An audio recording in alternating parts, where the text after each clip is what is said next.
In Mark chapter 8, verse number 34, says, when he had called the people to himself, when Jesus had called the people to himself with his disciples also, he said to them, whoever desires to come after me, let him deny himself and take up his cross and follow me.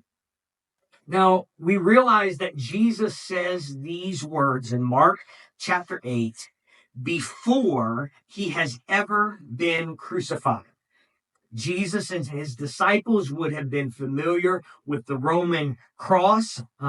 Some say that the Roman cross weighed over 300 pounds when it was put together. The criminals, they say, would carry that beam, that cross beam, and they'd make the criminal carry that, and then the Roman soldiers would put in that vertical beam inside of the ground, and it would be kind of a visual for people walking by. They would see a cross and they would recognize the power of Rome. They would recognize the authority that Rome had. And it was meant to be a deterrent to crime. It was meant to be a deterrent to uprisings and things that would come. And it was a symbol of power of the Roman government.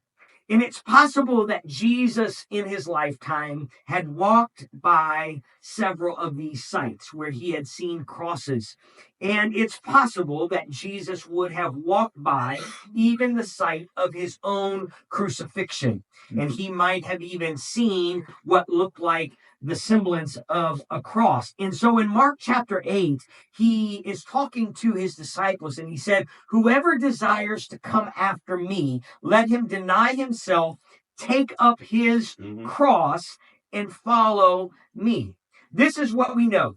Jesus was not surprised by the cross. All right. Yes, right. Yeah. He says this to his disciples before the Roman soldiers ever grab him at the Garden of Gethsemane.